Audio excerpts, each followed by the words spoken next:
আসসালামু আলাইকুম। আমি Mohammad Rishad all in on Bogura শেরপুরের পক্ষ থেকে বলছি। আজকে আপনাদের মাঝে নিয়ে আসলাম নতুন একটা ভিডিও। যে ভিডিওটা হচ্ছে একদম বাঙালিয়ানা পাত নিয়ে, অর্থাৎ মানে বাঙালিয়ানা খাবার নিয়ে। তো প্রথমেতেই দেখতে পাচ্ছেন যে হচ্ছে কলা পাতায় ভাত এবং এখানে হচ্ছে কচু ভর্তা দিয়ে সাজানো হচ্ছে। তো কচু ভর্তাটা হচ্ছে অমায়িক একটা খাবার। মাছ গোস্ত হচ্ছে এই কচু ভর্তার কাছে কোনো কিছুই না। আর ছিল ডাল ভর্তা। বাঙালিয়ানা খাবার মানে দেখলে একদম জিভে জল আসার মতো অবস্থা। তো আজকে আহ হঠাৎ করে মনে হলো যে দেখি বাঙালিয়ানা খাবার নিয়ে আপনাদের মাঝে একটু হাজির হয়ে যাই। তো এইখানে ছিল হচ্ছে কচু ভর্তা, তার সাথে ছিল ডাল ভর্তা, আর ছিল হচ্ছে এখানে কাঁঠাল ভাজি। যেহেতু এখন কাঁঠালের সিজন নয়, তবুও ওই যে আমরা বাঙালি একটা কথা আছে না, যে যেটা পাই সেটাই ফ্রিজে উঠায় রাখি। তো এই এমনই আর কি। তো কাঁঠালটাকে হচ্ছে কাঁচা কাঁঠাল সিদ্ধ করে ফ্রিজে তুলে রাখা হয়েছিল, আর তার সাথে ছিল সজনে ডাঁটা। এখন কিন্তু এগুলো কোনোটারই সিজন নয়।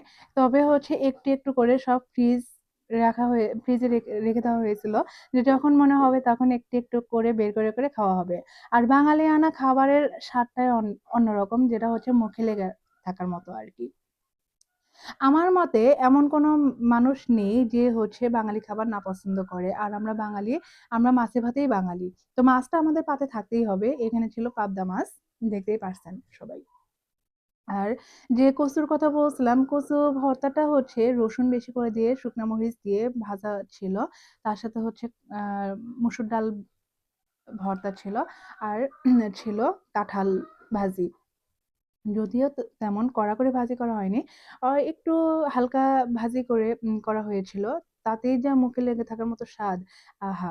এখন দেখে মনে হচ্ছে যদি হচ্ছে আরো এক থাল খাওয়া যেত তাহলে তো অনেক মজা ছিল। আর এইখানে ছিল শেষে আহ কাতিয়ান মাছ ভর্তা, অর্থাৎ টাকি মাছ ভর্তা।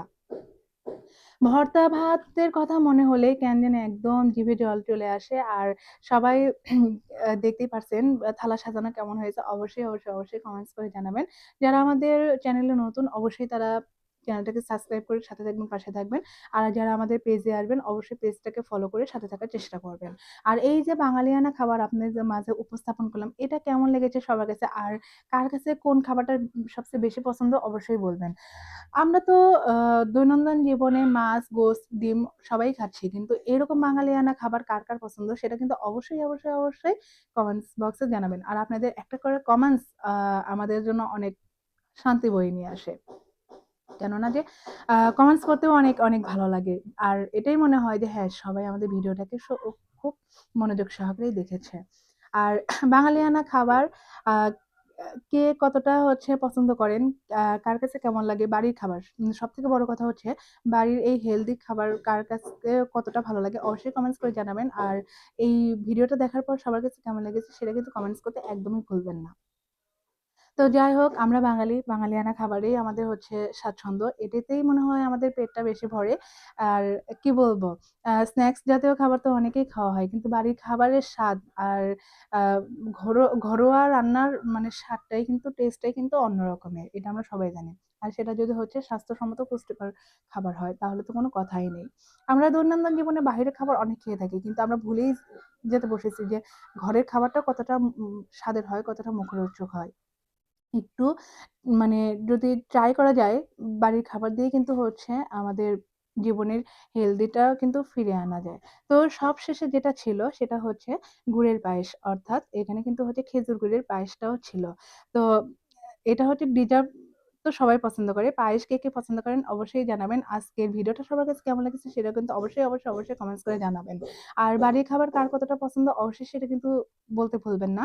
আর ভিডিওটা দেখার পর অবশ্যই একটা লাইক দিয়ে যাবেন, কমেন্টস করে যাবেন। আর সব্বার মাঝে অবশ্যই, অবশ্যই, অবশ্যই শেয়ার করে দেবেন যে এই খাবারের ভিডিওটা সবার কাছে কেমন লেগেছে। জানি না কথাগুলো সবার কাছে কেমন লেগেছে, তবুও সবাইকে অনুরোধ করব যে হচ্ছে অবশ্যই, অবশ্যই, অবশ্যই ভিডিওটা মনোযোগ সহকারে দেখবেন এবং অবশ্যই কমেন্টস করে যাবেন। এটা সবার কাছে অনুরোধ। তো সবাই ভালো থাকবেন, সুস্থ থাকবেন। আল্লাহ হাফেজ।